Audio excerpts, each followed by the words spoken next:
A. Konsep dasar definisi pendidikan moral dan karakter. Pendidikan moral sering menjadi dasar bagi pendidikan karakter. Tujuan pendidikan moral atau karakter yaitu: 1. Mengajarkan siswa mengetahui yang baik atau knowing the God. 2. Mengembangkan keinginan terhadap yang baik atau desiring the God, seperti empati dan komponen moral. 3. Mendorong siswa melakukan yang baik atau doing the God yang terwujud dalam tindakan nyata. 4. Membentuk individu yang bertanggung jawab secara moral, berakhlak mulia, dan berbudi pekerti luhur. B. Nilai-nilai utama yang dikembangkan. Nilai-nilai utama yang dikembangkan dalam pendidikan moral atau karakter meliputi tetapi tidak terbatas pada: 1. Integritas dan kejujuran, membantu siswa menjadi individu yang dapat percaya dan tidak berbohong. 2. Tanggung jawab, yaitu mengembangkan rasa tanggung jawab terhadap tugas, keputusan, dan dampaknya. 3. Disiplin, yaitu melatih kepatuhan pada aturan, tata tertib, dan memiliki kendali diri. 4. Toleransi, meningkatkan kemampuan menghargai perbedaan budaya, agama, dan pandangan hidup.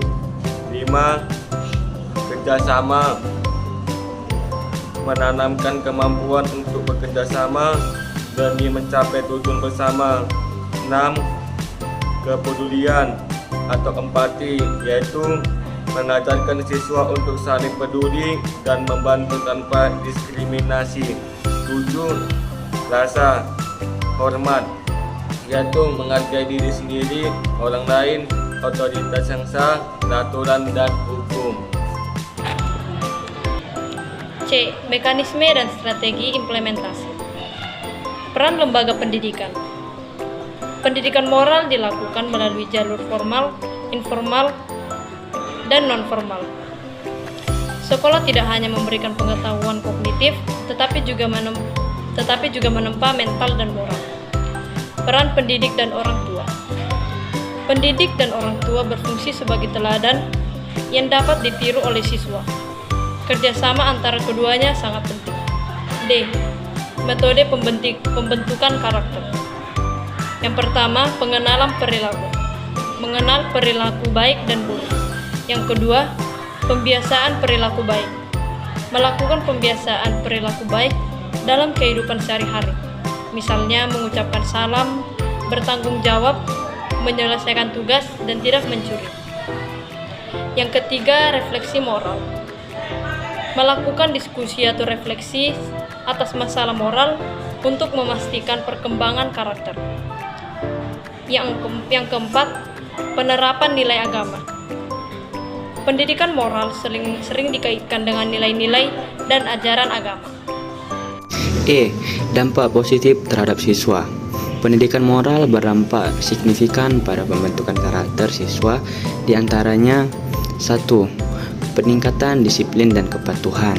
Siswa lebih patuh terhadap peraturan sekolah dan menghormati waktu. 2. Perubahan perilaku dan interaksi sosial positif, menurunkan kasus perilaku negatif seperti bullying atau tawuran, dan meningkatkan interaksi positif antar siswa. 3. Pengembangan kepribadian kuat, membentuk pribadi yang kuat, tangguh, adaptif, empatif, dan memiliki keseimbangan hidup.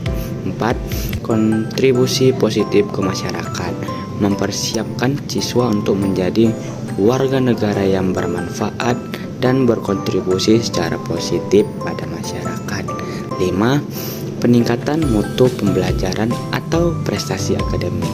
Karakter yang baik seperti ketekunan dan disiplin dapat mendorong siswa untuk terlibat aktif dalam proses pembelajaran yang sering kali berdampak pada prestasi akademis yang lebih tinggi. F. Tantangan dampak negatif globalisasi. Perlu adanya upaya antisipasi terhadap pengaruh negatif arus globalisasi yang dapat bertentangan dengan nilai-nilai nasionalisme dan norma moral bangsa. Perlunya implementasi praktis. Pendidikan moral tidak hanya sebatas teori atau konsep, tetapi harus mampu mendorong perubahan perilaku nyata pada peserta didik. Pengaruh lingkungan. Lingkungan bermain dan pergaulan juga memengaruhi pembentukan karakter, sehingga pengawasan dan kerjasama lingkungan baik sekolah, rumah maupun masyarakat menjadi krusial.